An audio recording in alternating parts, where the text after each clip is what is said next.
Hello, I'm Caroline Jones. I'm reading from Austin, Texas. I'm reading the Blue Castle, chapter 34. Valency had two wonderful moments that spring. One day, coming home through the woods with her arms full of trailing arbutus and creeping spruce, she met a man who she knew must be Alan Tierney. Alan Tierney, the celebrated painter of beautiful women. He lived in New York in winter, but he owned an island cottage at the northern end of Mistawis, to which he always came the minute the ice was out of the lake. He was reputed to be a lonely, eccentric man. He never flattered his sitters. There was no need to, for he would not paint anyone who required flattery. To be painted by Alan Tierney was all the cachet of beauty a woman could desire. Valency had heard so much about him that she couldn't help turning her head back over her shoulder for another shy, curious look at him. A shaft of pale spring sunlight fell through a great pine athwart her bare black head and her slanted eyes. She wore a pale green sweater and had bound a fillet of linnea vine about her hair.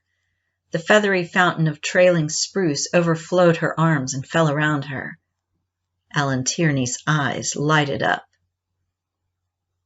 "I've had a caller," said Barney the next afternoon when Valency returned from another flower quest.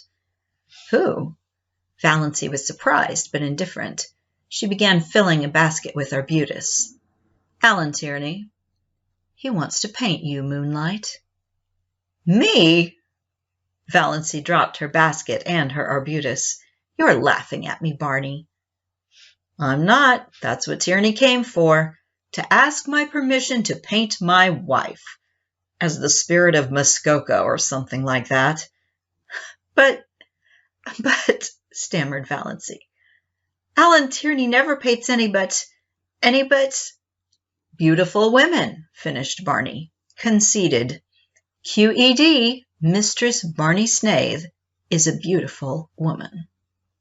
"Nonsense," said Valency, stooping to retrieve her arbutus. "You know that's nonsense, Barney. I know I'm a heap better looking than I was a year ago, but I'm not beautiful." "Alan Tierney never makes a mistake," said Barney. "You forget, Moonlight, that there are different kinds of beauty. Your imagination is obsessed by the very obvious type of your cousin Olive." "Oh, I've seen her. She's a stunner." "But you'd never catch Alan Tierney wanting to paint her. In the horrible but expressive slang phrase, she keeps all her goods in the shop window. But in your subconscious mind, you have a conviction that nobody can be beautiful who doesn't look like Olive. Also, you remember your face as it was in the days when your soul was not allowed to shine through it. Tierney said something about the curve of your cheek as you looked back over your shoulder. You know I've often told you it was distracting, and he's quite batty about your eyes. If I wasn't absolutely sure it was solely professional, he's really a crabbed old bachelor, you know, I'd be jealous." "Well, I don't want to be painted," said Valency. "I hope you told him that." "I couldn't tell him that. I didn't know what you wanted. But I told him I didn't want my wife painted, hung up in a salon for the mob to stare at, belonging to another man, for of course I couldn't buy the picture. So even if you had wanted to be painted, Moonlight, your tyrannous husband would not have permitted it." Tierney was a bit squiffy. "He isn't used to being turned down like that. His requests are almost like royalties." "But we are outlaws," laughed Valency. "We bow to no decrees. We acknowledge no sovereignty." In her heart, she thought unashamedly, "I wish Olive could know that Alan Tierney wanted to paint me. Me, little old maid Valency Sterling that was." Her second wonder moment came one evening in May. She realized that Barney actually liked her. She had always hoped he did, but sometimes she had a little disagreeable haunting dread that he was just kind and nice and chummy out of pity, knowing that she hadn't long to live and determined she should have a good time as long as she did live.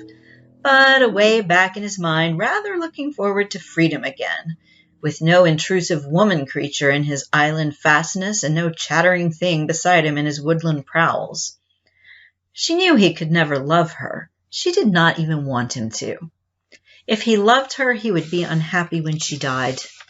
Valancy never flinched from the plain word, no passing away for her. And she did not want him to be the least unhappy. But neither did she want him to be glad or relieved.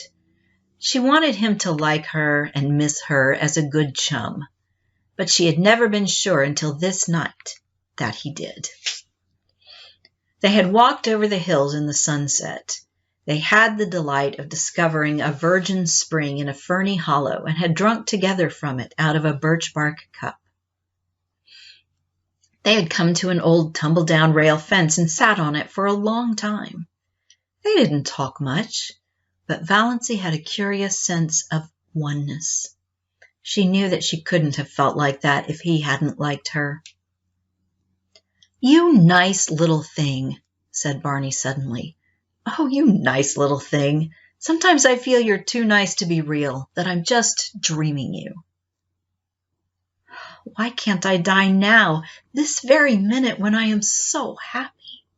thought Valancy. Well, it couldn't be so very long now. Somehow Valancy had always felt she would live out the year Dr. Trent had allotted. She had been careful. She had not been careful. She had never tried to be. But somehow she had always counted on living out her year. She would not let herself think about it at all.